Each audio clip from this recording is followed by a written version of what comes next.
Du livre du prophète Ézéchiel, chapitre 47, verset 9. En tout lieu où parviendra le torrent, tous les animaux pourront vivre et foisonner. Le poisson sera très abondant, car cette eau assainit tout ce qu'elle pénètre, et la vie apparaît en tout lieu où arrive le torrent. Frères et sœurs, ce passage du livre du prophète Ézéchiel nous parle d'une vision qu'a eue le prophète Ézéchiel. Le prophète Ézéchiel raconte cette vision dans le chapitre 47 et il dit qu'il a vu la vision d'un temple. Et du temple coulait une eau et cette eau-là donnait la vie. Nous savons que nous pouvons directement faire le lien avec le Christ. Donc, qui est ce temple ou bien qu'est-ce que représente ce temple? Ce temple représente le Christ, Jésus, par qui la vie est arrivée jusqu'aux hommes, par qui la vie s'est répandue chez les hommes, par qui chaque vie humaine a pu recevoir cette vie divine, cette vie de Dieu. Et cette vie que le Seigneur donne, cette vie qui est lui-même le Seigneur, comment est-ce que nous pouvons l'acquérir? Nous pouvons l'avoir simplement dans notre relation avec le Seigneur.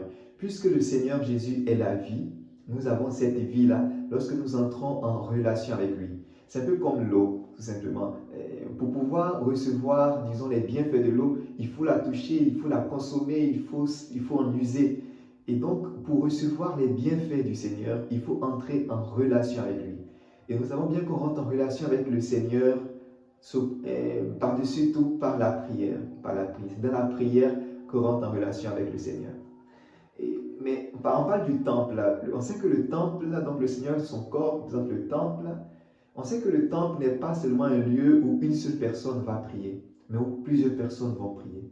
Alors qu'est-ce que ça nous fait comprendre? Que ce n'est pas seulement dans la prière personnelle, dans la relation personnelle avec le Seigneur qu'on reçoit cette vie qu'est le Christ, mais aussi dans la relation communautaire, dans la relation avec d'autres personnes, dans la prière d'ensemble, la prière liturgique.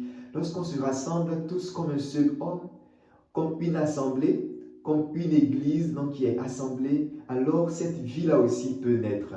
Donc cette vie qui est le torrent, cette vie qui traverse la vie du chrétien, cette vie qui traverse la vie des hommes par le Christ, se réalise dans la relation personnelle avec le Seigneur, mais aussi dans la relation communautaire, donc la relation de la prière communautaire, la prière d'ensemble. Et vous savez, il y a aussi encore un autre lien à faire. Saint Paul dit, vous êtes le temple du Saint-Esprit. Alors, temple et esprit. La vie de Dieu qu'on reçoit, qui traverse, qui vient par le Christ, ne nous vient que par l'Esprit, que dans l'Esprit. C'est dans l'Esprit que nous pouvons réellement recevoir cette vie de Dieu. C'est l'Esprit Saint qui est lui-même cette vie que le Seigneur communique. C'est le Seigneur Esprit qui est cette vie que le Seigneur donne. Et donc, dans notre relation aussi avec l'Esprit Saint, on reçoit en plénitude la vie de Dieu, la vie que Dieu donne. Et là où passe le torrent, là où passe cette vie, il n'y a plus de mort, il n'y a plus de sécheresse, il n'y a plus de stérilité. Et là où il y a une relation avec Dieu dans la prière, là où il y a une amitié avec le Seigneur, là où il y a une relation au Saint-Esprit, il y a aussi cette vie-là que Dieu donne.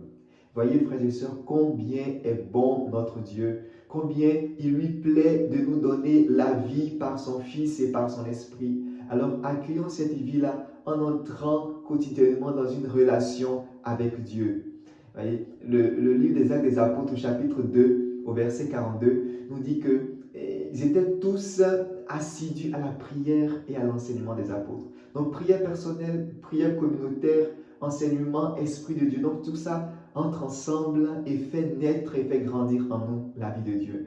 C'est simplement une invitation aujourd'hui pour recevoir la vie qu'est Christ, à pouvoir nous aussi entrer dans une relation personnelle avec lui, lui parler souvent, savoir qu'il est là, qu'il nous écoute, prendre conscience de sa présence, prier, invoquer le Saint-Esprit, lui dire que nous l'aimons et nous recevrons ainsi la vie qui est Dieu. Parce que le Seigneur a son cœur toujours ouvert à libérer en chacun de nous sa vie, à son cœur toujours ouvert à déverser en chacun de nous ces flots d'eau vive. Alors nous avons simplement qu'à croire, qu'à ouvrir notre cœur pour accueillir cette vie que Dieu nous donne.